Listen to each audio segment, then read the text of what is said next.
Shalom, selamat malam teman-teman yang terkasih di dalam Tuhan. Tibalah saatnya kita pada malam hari ini akan bersekutu bersama di hadapan Tuhan. Kiranya teman-teman bisa mengambil saat teduh.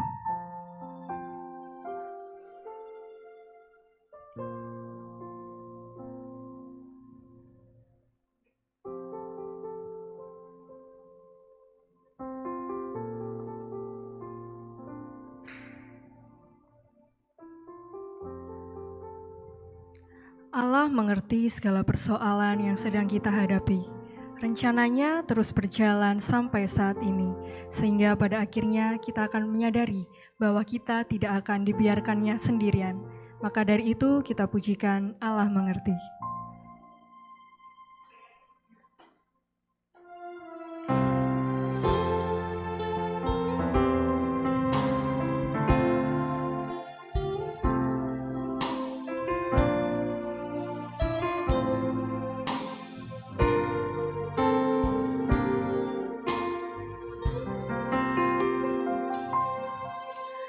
Banyak perkara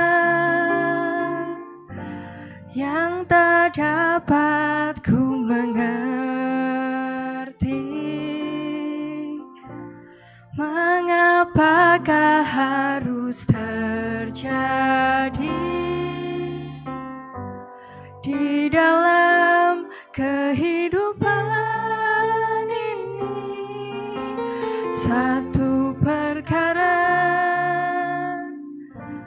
yang ku simpan dalam hati, tiada sesuatu kan terjadi tanpa Allah peduli. Allah mengerti, Allah peduli segala persoalan yang kita hadapi. Takkan pernah dibiarkannya ku bergumul sendiri, sebab Allah mengerti.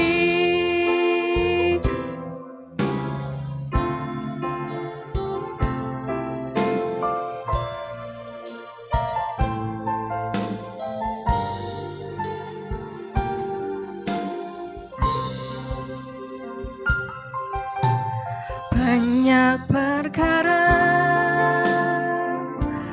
yang tak dapat ku mengerti. Mengapakah harus terjadi di dalam kehidupan ini? Satu perkara yang ku simpan dalam hati, tiada sesuatu kan terjadi tanpa Allah peduli. Allah mengerti, Allah peduli segala persoalan yang kita hadapi. Takkan pernah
berdoa.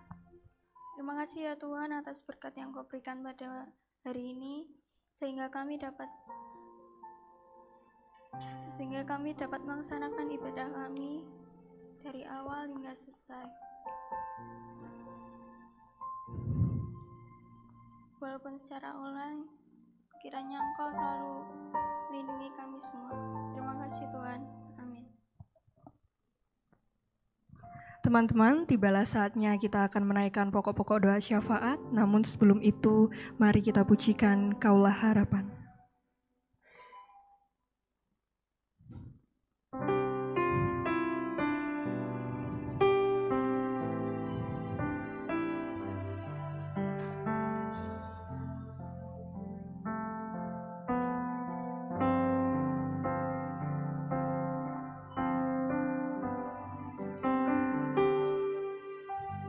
Bukan dengan kekuatanku ku dapat jalani hidupku, tanpa Tuhan yang di sampingku ku tak mampu sendiri. Engkaulah kuatku yang menopangku, ku pandang wajah-Mu dan berseru, pertolonganku datang dari-Mu. Peganglah tanganku, jangan lepaskan.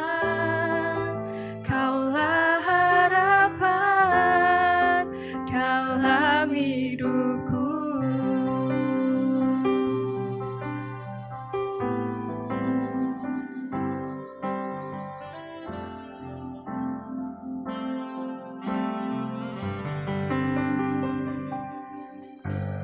Bukan dengan kekuatanku ku dapat jalani hidupku,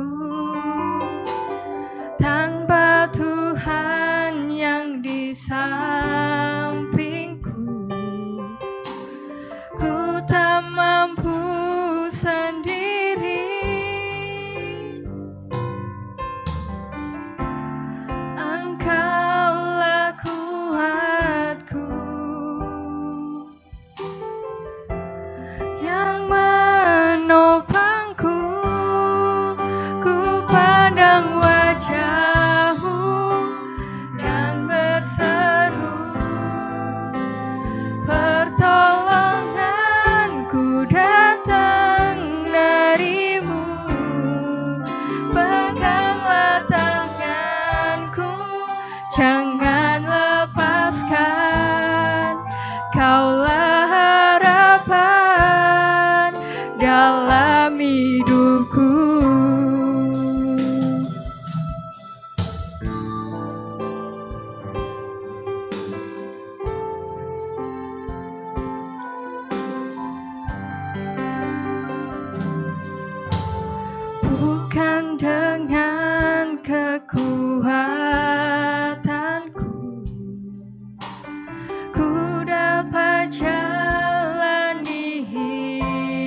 dalam hidupku.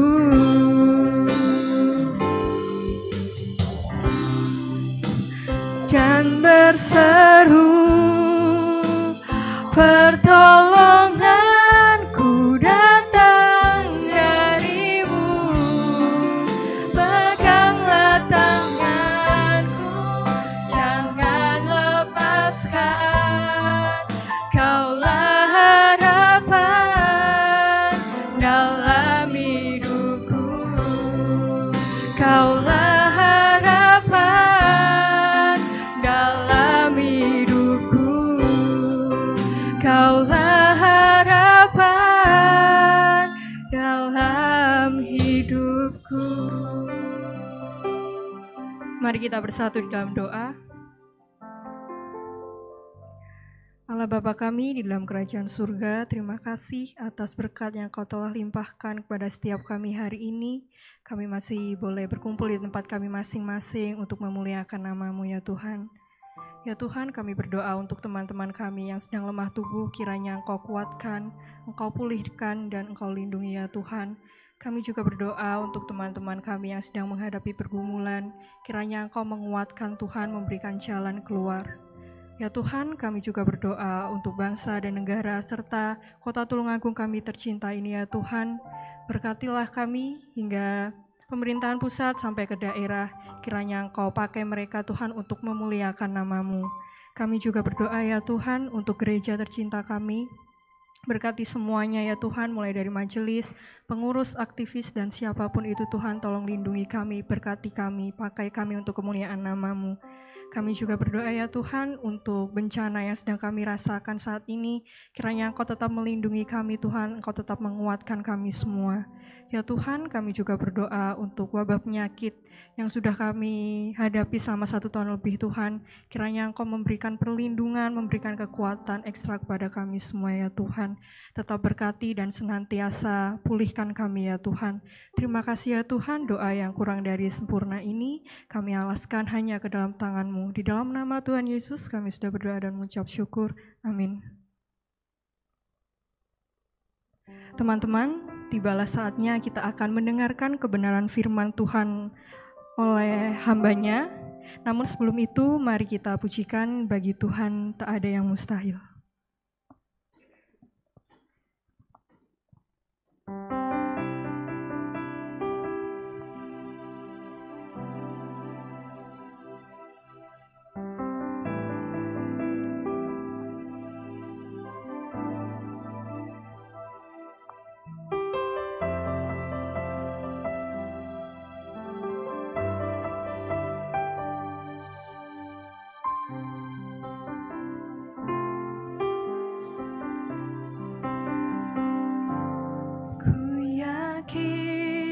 Saat Kau berfirman,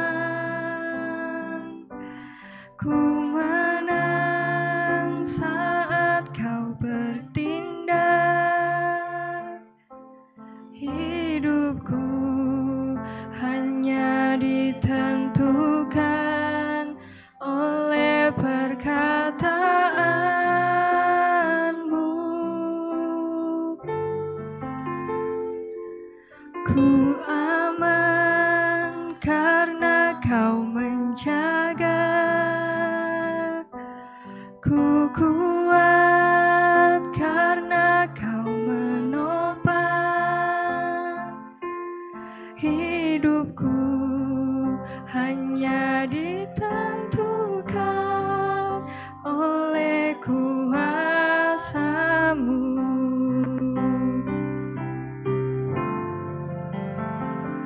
Bagi Tuhan tak ada yang mustahil.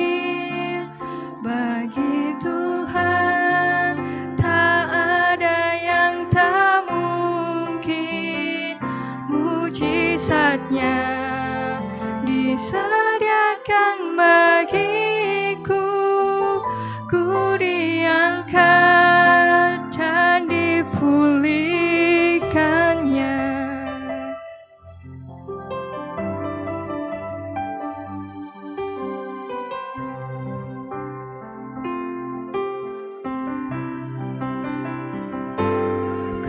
yakin saat kau berfirman, ku menang saat kau bertindak. Hidupku hanya ditentukan oleh perkataanmu.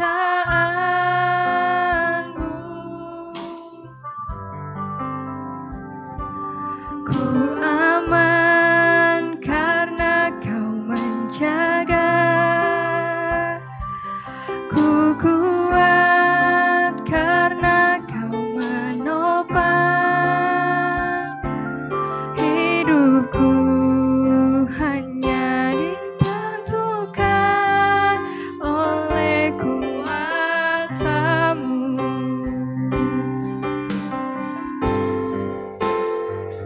Bagi Tuhan tak ada yang mustahil. Bagi Tuhan tak ada yang tak mungkin. Mujizatnya disediakan bagiku. Ku diangkat dan dipulihkannya. Bagi Tuhan tak ada yang mustahil. Bagi Tuhan tak ada yang tak mungkin. Mujizatnya disediakan bagiku. Ku diangkat dan dipulihkannya. Ku diangkat dan dipulihkannya. Ku diangkat dan dipulihkannya.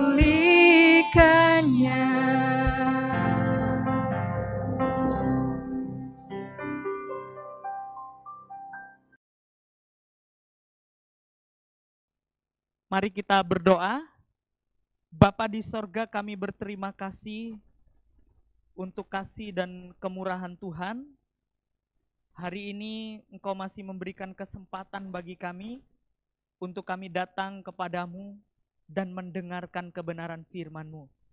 Berkati setiap hati dan pikiran kami, supaya apa yang kami baca dan apa yang kami renungkan boleh mengubahkan setiap hati dan pikiran kami untuk menjadi serupa dengan Kristus.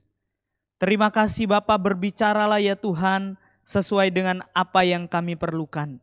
Ini doa kami, dalam nama Tuhan Yesus kami sudah berdoa dan mengucap syukur. Amin.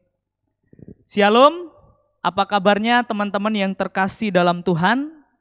Kiranya kita boleh tetap aman dalam perlindungan Tuhan.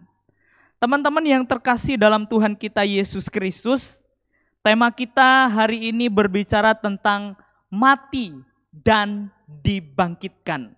Sekali lagi, tema kita hari ini berbicara tentang mati dan dibangkitkan. Saya mengajak kita untuk membuka Alkitab kita di dalam kitab 1 Korintus pasalnya yang ke-15, ayat yang ke-14 sampai dengan ayat yang ke-18. Saya akan bacakan bagi kita semua. Demikian firman Tuhan. Tetapi andai kata Kristus tidak dibangkitkan, maka sia-sialah pemberitaan kami, dan sia-sialah juga kepercayaan kamu. Lebih daripada itu, kami ternyata berdusta terhadap Allah, karena tentang Dia kami katakan bahwa Ia telah membangkitkan Kristus, padahal Ia tidak membangkitkannya. Kalau andai kata benar bahwa orang mati tidak dibangkitkan, sebab jika benar orang mati tidak dibangkitkan, maka Kristus juga tidak dibangkitkan. Dan jika Kristus tidak dibangkitkan, maka sia-sialah kepercayaan kamu, dan kamu masih hidup dalam dosamu. demikianlah binasa juga orang-orang yang mati dalam Kristus. Teman-teman yang terkasih dalam Tuhan kita Yesus Kristus, kembali ke tema kita berbicara tentang mati dan dibangkitkan. Kalau kita memperhatikan kata mati saja, maka ini adalah sesuatu yang biasa. Karena apa? Semua orang pasti pada waktunya Tuhan akan mati.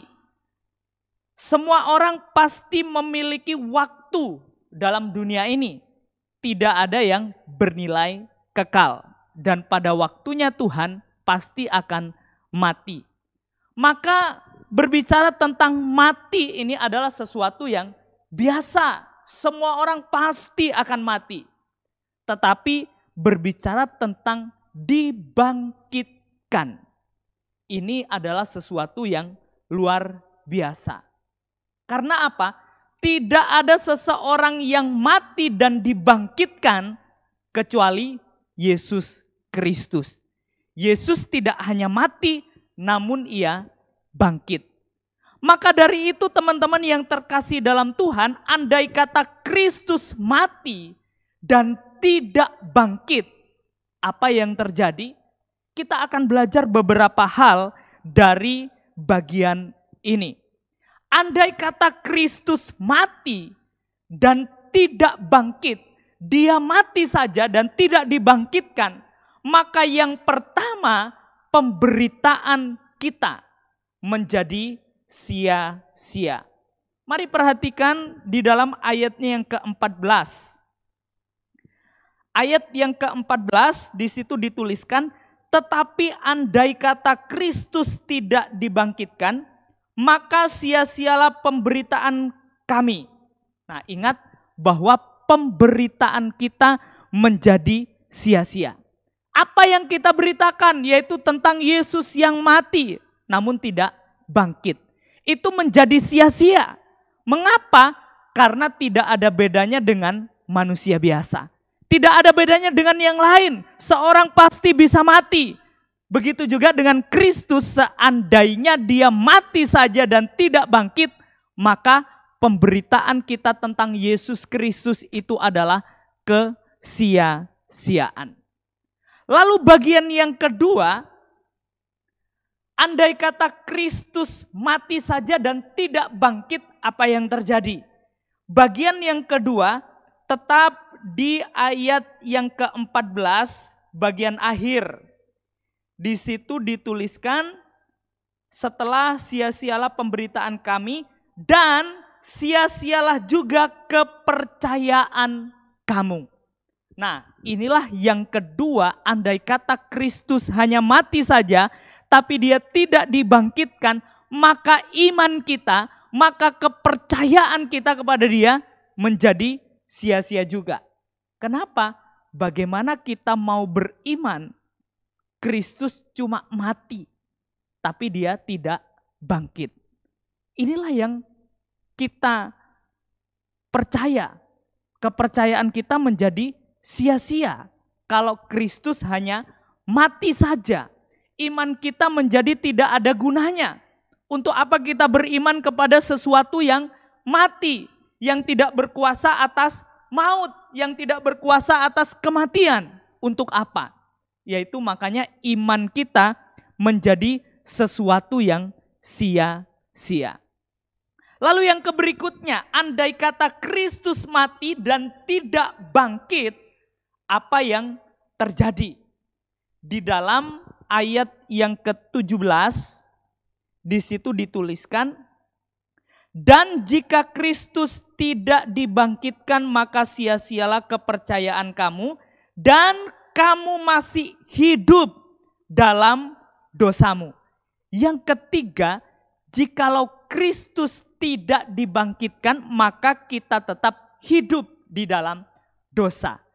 Ingat teman-teman yang terkasih dalam Tuhan, kematian dan kebangkitan Kristus itu adalah satu kesatuan yang tidak dapat dipisahkan. Kalau Yesus hanya mati, tidak ada bedanya dengan orang lain. Tidak ada bedanya dengan manusia biasa. Sehingga dia tidak berkuasa atas maut. Tapi karena dia bangkit, itulah yang membedakan dari manusia yang lain. Hanya Kristus yang mati dan bangkit. Tidak ada yang lain. Maka jikalau Kristus hanya mati saja, tetapi dia tidak bangkit, maka kita hidup dalam dosa. Karena penebusan Kristus itu adalah ada kematian dan ada kebangkitan yang menunjukkan bahwa Yesus Kristus menang atas dosa. Maut tidak berkuasa atas dia. Maka dari itu kalau Kristus hanya mati saja tetapi dia tidak bangkit, maka kita akan tetap tinggal hidup di dalam dosa. Itulah yang terjadi. Lalu yang terakhir, andai kata Kristus mati saja dan tidak bangkit, apa yang terjadi? Yaitu orang yang mati dalam Kristus juga akan binasa. Perhatikan ayat yang ke-18. Di situ dituliskan, demikianlah binasa juga orang-orang yang mati dalam Kristus. Jadi orang yang mati dalam Kristus itu juga akan binasa. Tidak ada hidup yang kekal. Orang yang beriman, orang yang percaya kepada Yesus Kristus, kalau Yesus hanya mati dan tidak dibangkitkan. Semua orang akan binasa. Semua orang tidak memperoleh hidup yang kekal jikalau Kristus hanya mati dan tidak dibangkitkan. Namun kenyataan yang terjadi, realita yang terjadi, apa yang dialami oleh Yesus Kristus? Apakah Yesus hanya mati saja atau dia dibangkitkan? Mari teman-teman kita perhatikan di dalam ayatnya yang ke-20. 1 Korintus pasalnya yang ke-15, ayatnya yang ke-20. Kita perhatikan bersama-sama bagian ini. Tetapi yang benar ialah bahwa Kristus telah dibangkitkan dari antara orang mati sebagai yang sulung dari orang-orang yang telah meninggal. Wow, luar biasa. Ini adalah fakta. Ini adalah yang benar. Bahwa Yesus bukan hanya mati saja, tetapi ia dibangkitkan. Berarti kalau Yesus dibangkitkan, maka pemberitaan kita tidak sia-sia. Mengapa? Karena kita memberitakan sesuatu yang luar biasa. Karena kita memberitakan suatu realita yang besar yang terjadi. Yaitu Kristus mati dan ia bangkit. Dan juga akan menyusul pada berikutnya, iman kita tidak sia-sia. Karena yang kita percaya adalah berkuasa atas hari kematian. Karena yang kita percaya adalah berkuasa atas maut. Maut tidak berkuasa atas Yesus Kristus. Tetapi Yesus Kristus berkuasa atas maut. Sehingga kita tidak hidup di dalam dosa. Bahkan orang mati dalam Kristus juga tidak akan binasa. Ini adalah sesuatu yang luar biasa. Yang tidak dilakukan oleh orang manapun selain daripada Yesus Kristus Tuhan. Bersyukurlah karena pemberitaan kita tidak sia-sia. Bersyukurlah karena iman kita juga tidak sia-sia. Bersyukurlah karena kita dibebaskan dari dosa. Dan juga orang yang mati dalam Kristus akan memperoleh hidup yang kekal. Oleh sebab itu mari kita belajar beriman kepada Yesus yang mati dan telah bangkit itu. Kebangkitannya merupakan kemenangan atas maut. Maut tidak berkuasa atas dia. Maut tidak bisa menguasai dia. Tetapi Yesus Kristus berkuasa atas maut. Biarlah firman Tuhan pada hari ini boleh membawa kita untuk terus beriman dan terus percaya. Karena pemberitaan kita tidak sia-sia. karena iman kita tidak sia-sia dan kita hidup berkemenangan, tidak hidup di dalam dosa. Mari terus percaya kepada Yesus Kristus. Bersyukurlah kepada Tuhan. Mari kita berdoa. Bapa di sorga, kami berterima kasih. Firman-Mu hari ini boleh menjadi kekuatan bagi kami. Bahwa Engkau bukan hanya mati, tetapi Engkau bangkit dan menang atas maut. Sehingga kami yang percaya kepadamu, kami tidak binasa, melainkan beroleh hidup yang kekal. Terima kasih Bapa, terus tuntun kami untuk setia kepadamu dan taat hanya kepada Tuhan. Ini doa kami dalam nama Tuhan Yesus. Kami sudah berdoa dan mengucap syukur. Amin. Ibadah kita selesai, saat teduh Tuhan Yesus memberkati.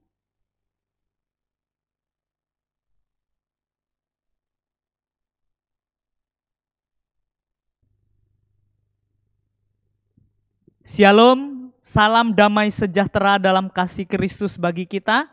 Saya mengucapkan terima kasih kepada teman-teman yang ambil bagian dalam melayani Tuhan pada hari ini. Dan saya juga mengucapkan banyak terima kasih bagi teman-teman yang terus setia mengikuti ibadah secara live streaming di channel GKA Anugerah Tulung Agung. Kiranya melalui ibadah ini boleh menjadikan kita serupa dengan Kristus dan membawa kita bertumbuh di dalam Tuhan. Saya akan informasikan beberapa informasi menjadi perhatian kita bersama. Yang pertama, untuk seluruh kegiatan ibadah remaja dan pemuda sementara waktu ditiadakan dan nanti menunggu informasi lebih lanjut dari majelis gereja. Dan yang kedua, bagi teman-teman yang rindu untuk beribadah dalam ibadah hari Minggu, teman-teman bisa datang ke gereja pukul 7 pagi dan tetap memperhatikan protokol kesehatan. Yang ketiga, bagi teman-teman yang rindu ingin didoakan dan sharing pribadi, teman-teman bisa menghubungi nomor pembina yang sudah tertera di layar saudara. Terima kasih bagi teman-teman yang sudah sharing, kiranya melalui sharing ini boleh menjadikan kita kuat di dalam Tuhan dan berakar dalam Kristus. Demikian informasi yang dapat saya bagikan, kiranya boleh menjadi perhatian kita bersama. Tuhan Yesus memberkati. Solideo Gloria.